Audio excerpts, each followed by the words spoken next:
Maganda rin mga bossing, sa naghahanap po dyan ng friendly budget na 4 to 5 seater mga boss, matipid sa fuel consumption mga bossing. Ito na yung pagkakataon nyo, available tayo for 2018 Hyundai Ion mga boss. Yan, so bago mga gulong na ito mga bossing, 4 pinapalta natin. Naka sticker pa yan mga bossing ha. Bagong bago yan, may video tayo nung pinapalta natin ng gulong mga boss. Coding nito is Thursday ending mga bossing. Ito yung kanyang interior. Yan, nakabinilang upuan yan mga boss. Tapos ang mileage nito is only 69,115 km mga boss. Ito papapolstery lang natin to. So madali lang, waiting lang tayo ng bakanting oras ng mag-a-upholstery mga boss. Tapos naka 2D audio system. Lahat ng window mga bossing is Hyundai yan, original mga boss, no? So wala pa napapalitan na window, windshield man yan o backdoor na windshield mga boss. So, all goods.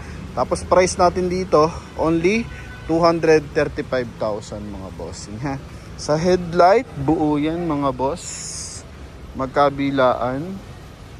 Mga plaka natin, unat. So bagong pintura, yung ating front bumper, tsaka yung ating rear bumper. So, dapat ang kulay niyan mga boss, black, no? Yan, black ang kulay niyan. So, yung dati may-ari kasi pinailocks ng white.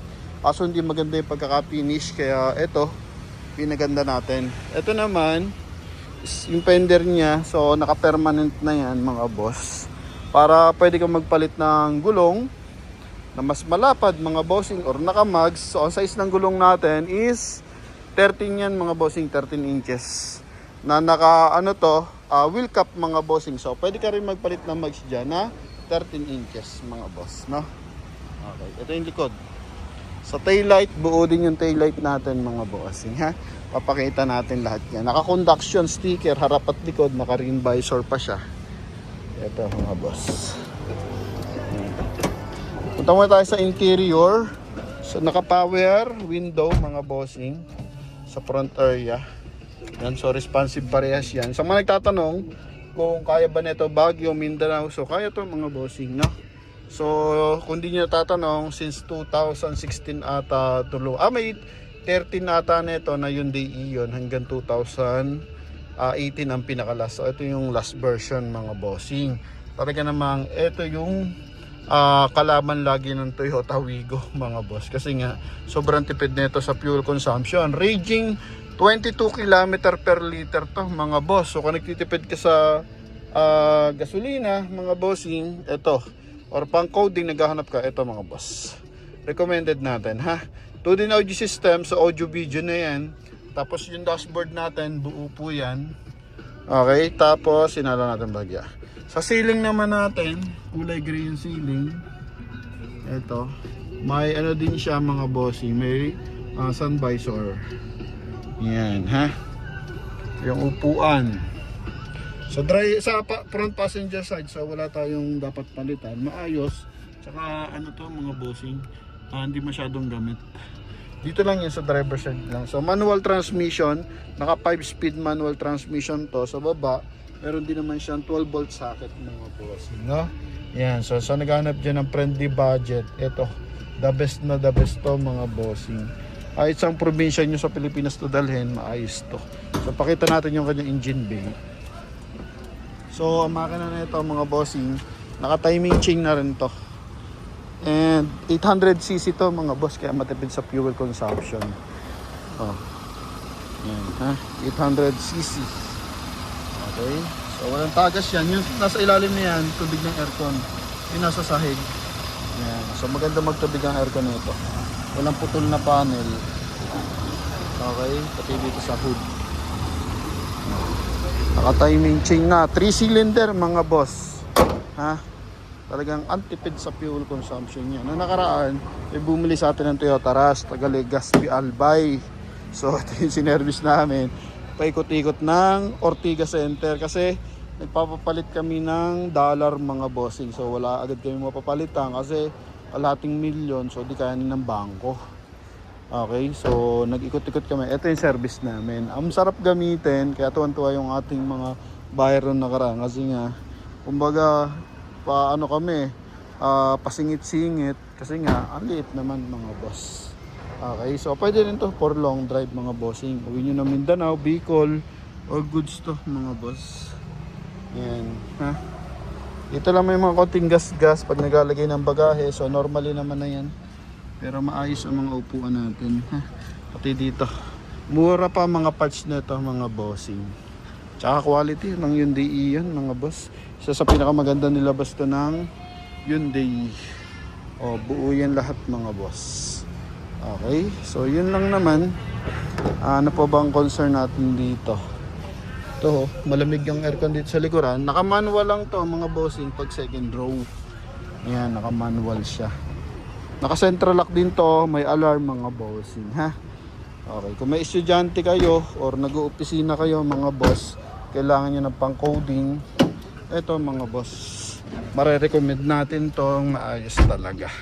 235,000 kasama dyan yung transfer of ownership mga bossing. Tapos pwede pa natin siya i-full tank mga bossing. Kasi magkano lang ang full tank na ito? Ang full tank na ito is 30 liters lang mga boss. Tapos ang consumption is 20 kilometer per liter mga bossing. So kung Cavite ka or Pampanga na mga 30 kilometer lang, so 1 litro at kalahati lang yung mauubos mo sa fuel consumption. Ano? So ganun siya katipid mga bossing. Ayan. Lalo na ngayon mahal yung gas. So marami naghahanap na ito sa atin mga boss. So marami tayong nakikita na nakapost na ito sa online. Ngayon nga lang lamog mga boss. Ito sariwa to mga bossing, no? Ayan. So pinapalitan natin ng bagong gulong para at least naka-video naman yan. Kung gusto ng mga buyer ko, talagang pinapalitan yung gulong. May sticker naman yung gulong natin. Tsaka may video tayo kung pinapalitan natin. Ano? Yan mga boss. At least gamitin nyo sa long drive. Ready to use yung ating mga unit mga bossing. So most likely kasi nang bumibili sa atin mga OFW na limited lang yung oras sa pagbabakasyon. So hindi na tayo nagbebenta ng mga as is where is, di ba? Yung mga may tama makina, may tagas sa makina. So hindi na ganun mga bossing, no? May kalampag. Ang OFW wala nang oras magpagawa ng sasakyan yan mga boss, no? Ganun din naman yung mga businessman or mga empleyado dito sa Pilipinas, lalo na ang day off is Saturday, Sunday lang mga bossing. So ilalaanan nila yan sa paggagala, pagkakuha sa atin ng sasakyan. Hindi na yung tulad ng sa iba na may mga reklamo, papagawa, ganto, ganyan. And transparent tayo sa mga ano natin, binablog natin mga boss. Hindi yung mga napapanood natin ngayon na kala nila maliliit na issue lang, yung pala malala mga boss. Ano? Okay, so yung sa atin, dali mo man ng Ilocos Norte, na Tugigaraw, Mindanao, so all goods yan mga bossing.